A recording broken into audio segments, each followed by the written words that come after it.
मैं अनिल कुमार इन्फो शिक्षा चैनल में एक बार दोबारा से उपस्थित हुए हैं। दोस्तों, आज के अपने वीडियो में हम डिस्कस करेंगे tan 45 डिग्री की वैल्यू क्या होगी या ट्रिग्नोमेट्रिक रेशियो त्रिकोणमितीय अनुपात में, चाहे वो साइन हो, कास हो, टैन हो, काट हो, सेक और कोसेक, इनके जो 45 डिग्री की वैल्यू है इसको कैसे निकाला जाएगा, इसी के चर्चा आज के लेक्चर में हम करेंगे। क्योंकि इससे पहले के वीडियो में हम टेबल जो है ट्रिग्नोमेट्रिक रेशियो की जो 0 डिग्री, 30 डिग्री, 45, 60 और 90 डिग्री है उसके वैल्यूज का चार्ट हम कैसे बनाएंगे, टेबल कैसे बनाएंगे या इसको कैसे याद करेंगे, उसका जो है हम टेबल पे पिछले लेक्चर में चर्चा कर चुके हैं। तो आज के लेक्चर में यही देखा जाएगा कि tan 45 की वैल्यू अगर 1 होती है, काट 45 डिग्री की वैल्यू 1 होती है, या साइन 45 की डिग्री 1/√2 होती है, या सेक 45 डिग्री की वैल्यू √2 होती है, ये कैसे आएगा इसी का जो है डिस्कशन किया जाएगा। आइए सबसे पहले एक यहां पे हम राइट एंगल ट्रायंगल लेते हैं, समकोण त्रिभुज। तो समकोण त्रिभुज कौन सा है?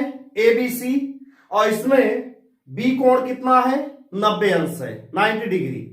अब यहां से हम क्या करेंगे कि एक जो है सी एंगल को हम कितना ले लेंगे? 45। तो अब ये बताइए यहां से अगर ये एंगल 90 डिग्री है और ये 45 डिग्री है तो ट्रायंगल के जो है त्रिभुज के तीनों अंतः कोण जो होते हैं, इंटीरियर एंगल होते हैं, उनका सम 180 डिग्री होता है। तो अगर यहां पे ये एंगल ऑलरेडी 90 डिग्री है, इसका मतलब angle c plus angle a, इन दोनों का सम भी कितना बनेगा? 90 डिग्री बन जाएगा। इसका मतलब angle A plus angle C equal to 90 degree. 90 degree क्यों होगा? क्योंकि ये 90 डिग्री ऑलरेडी है, इसलिए इन दोनों का सम 90 डिग्री होगा। तो यहां से वैल्यू पुट कीजिए, angle A plus 45 degree equal to 90 degree. Angle A equal to कितना हो जाएगा? 90 डिग्री माइनस 45 डिग्री, तो एंगल कितना आ जाएगा? 45। इसका मतलब ये एंगल भी कितना हो गया? 45 डिग्री। तो यहां से ये दोनों एंगल बराबर हो गए। तो एक सिद्धांत प्रिंसिपल होता है, जब हम ट्रायंगल पढ़ते हैं तो बेसिक कॉन्सेप्ट ये है कि अगर किसी ट्रायंगल में दो एंगल इक्वल हो जाएं तो उनके जो है फ्रंट साइड में उनके जो सामने की भुजाएं हैं वो भुजा भी जो है आपस में क्या होती है? बराबर होती है। तो बराबर कोणों के सामने की भुजाएं भी आपस में बराबर होती हैं। इसका मतलब ये 45 डिग्री, ये 45 डिग्री, तो इसके सामने जो ये आधार मैंने लिखा है, तो यहां पे ये साइड x हो जाएगा, तो ये भी साइड कितना हो जाएगा? x हो जाएगा। इसका मतलब अब हम पाइथागोरस थ्योरम का जो है प्रयोग करेंगे और हाइपोटेनस का जो है वैल्यू गेन करेंगे। इसका मतलब पाइथागोरस थ्योरम अगर अप्लाई किया जाए ट्रायंगल एबीसी में, तो यहां से मिल जाएगा AC square equal to AB square plus BC square. तो वैल्यू पुट कीजिए, AB का मान x है, x square plus x square, ये कितना बन जाएगा? x square plus x square 2x square. तो जब AC की वैल्यू निकालेंगे तो √2x स्क्वायर होगा, लेकिन ये x का स्क्वायर रूट हो जाएगा x√2। तो यहां से हाइपोटेनस का मान क्या हो गया? x√2। ध्यान दीजिएगा, आप यहां पे इसको किस तरीके से और हल कर सकते हैं। अगर जब आपको जो है ये पता चल जाए कि ये दोनों एंगल सेम है, तो ये साइड 1 ले लीजिए, इसको 1 ले लीजिए, या इसको 2 लीजिए, इसको 2 लीजिए, इसको 3, इसको 3। तो अगर आप x से बचना चाहते हैं तो 1 1 ले सकते हैं, 2 2 लेके इसको हल कर सकते हैं, सॉल्व कर सकते हैं। तो आइए अब जब इसका हाइपोटेनस आ गया x√2, तो यहां से हम एक एक करके वैल्यूज को देखते जाते हैं। इस 45 डिग्री को ले रहे हैं तो लंब ये है, आधार ये है और हाइपोटेनस ये है। तो यहां से क्या होगा, जब निकालेंगे साइन 45 डिग्री कि कितना हो जाएगा P/H। तो P का मान कितना, P का मान x बटे हाइपोटेनस का मान x√2, x से कैंसिल 1/√2।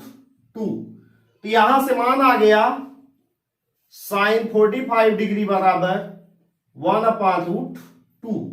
ऐसे ही अगर हम यहां से cos 45 डिग्री निकालें तो B/H, मतलब आधार बटा कर्ण, बेस अपान हाइपोटेनस। तो बेस कितना होगा, x होगा, ये x√2 होगा, x कैंसिल 1/√2।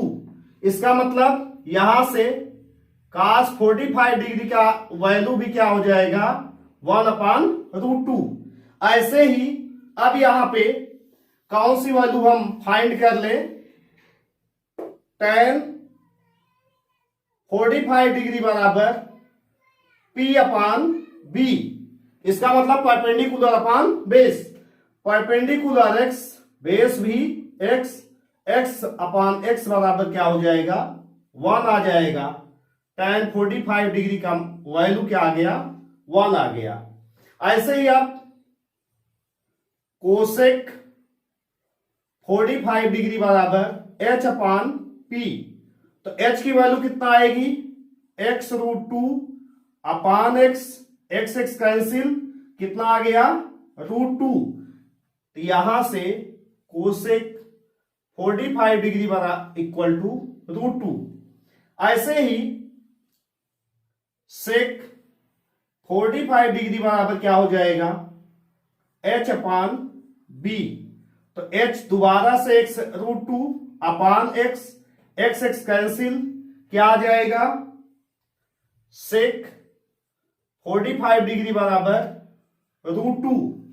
सेम तरीके से आप कौन सा value, cot 45 degree equal to base upon perpendicular B/P। तो B कितना हो जाएगा, B हो जाएगा x बटे x इक्वल टू कितना आएगा, 1। तो यहां से cot 45 इक्वल टू 1। इस तरीके से आपने यहां पे देखा कि सभी ट्रिग्नोमेट्रिक रेशियो का 45 डिग्री पे वैल्यू जो है क्या हो गया, हमने यहां पे निकाल लिया। टेबल में इसको जो है हम परिचर्चा कर चुके हैं इस पे। आइए एक जो है, कई बार आपको x से दिक्कत होगी, तो x के बजाय जो है अगर इसको जो है हमको हल करना हो तो कैसे हम हल करेंगे। हमने अभी बताया कि जब आपको यहां मिल जाए कि ये जो है 45 है, ये 45 है, तो आप यहां पे साइड को जो है मान सकते हैं कि ये साइड BC और AB, इसका मतलब दोनों इक्वल होगा। अगर इसको 1 मान लिया जाए, इसको 1 मान लिया जाए, तो ये बताइए तो यहां से AC स्क्वायर क्या मिल जाएगा, 1 का स्क्वायर प्लस 1 का स्क्वायर। तो 1 ये कितना हो जाएगा, 2। इसका मतलब AC इक्वल टू √2। अब यहां से डायरेक्ट जो है ये मान अगर √2 आ गया तो आप कर सकते हैं जितने भी मान है साइन 45 क्या हो जाएगा, P/H परपेंडिकुलर अपान हाइपोटेनियस 1/√2। ऐसे ही cos 45 base upon hypotenuse, formula प्रयोग करते जाइए, ये भी 1/√2। tan 45 क्या हो जाएगा, perpendicular upon base 1/1 equal to 1। जब ये 3 वैल्यू आ जाए तो इसका रेसिप्रोकल आप जो है निकाल सकते हैं कि tan 45 का क्या हो जाएगा, इसका उल्टा √2/1, इसका √2/1, इसका 1/1। तो आप इस तरीके से अगर x से आपको जो है ना समझ में आए तो आप 1 लेके हल कर सकते हैं, नहीं तो यहां 2 और 2 लेके हल कर सकते हैं, 3 लेके हल कर सकते हैं। किसी को भी जो है आप यहां पे बेस और परपेंडिकुलर को जो है कंसीडर कर लीजिए और आसानी से 45 डिग्री की वैल्यू प्रूफ हो जाएगी कि किस तरीके से इनका जो ये वैल्यूज है ये जो है सिद्ध किया जाएगा। तो दोस्तों यदि आपको जो है वीडियो पसंद आया है तो आप लाइक कमेंट कर दीजिए और चैनल को सब्सक्राइब नहीं किए हैं तो सबसे पहले चैनल को सब्सक्राइब करके बेल के आइकॉन पर क्लिक कर दीजिए, जिससे जो भी वीडियो हम अपलोड करें इसकी जानकारी आपको जो है तुरंत मिल जाए। तो दोस्तों आप इसी तरीके से चैनल के द्वारा ट्रिग्नोमेट्री को सीखते रहिए और जो आपकी समस्याएं वो जो है कमेंट बॉक्स में करते रहिए। अगले लेक्चर में हम ये डिस्कस करेंगे कि साइन 30 या ट्रिग्नोमेट्रिक रेशियो त्रिकोणमितीय अनुपात में 30 डिग्री की वैल्यू और 60 डिग्री की वैल्यू कैसे प्रूव करेंगे। टेबल के द्वारा आप याद कर सकते हैं, लेकिन अगर प्रूफ करना हो तो इसके लिए अगले लेक्चर में हम इसका जो है डिस्कशन करेंगे।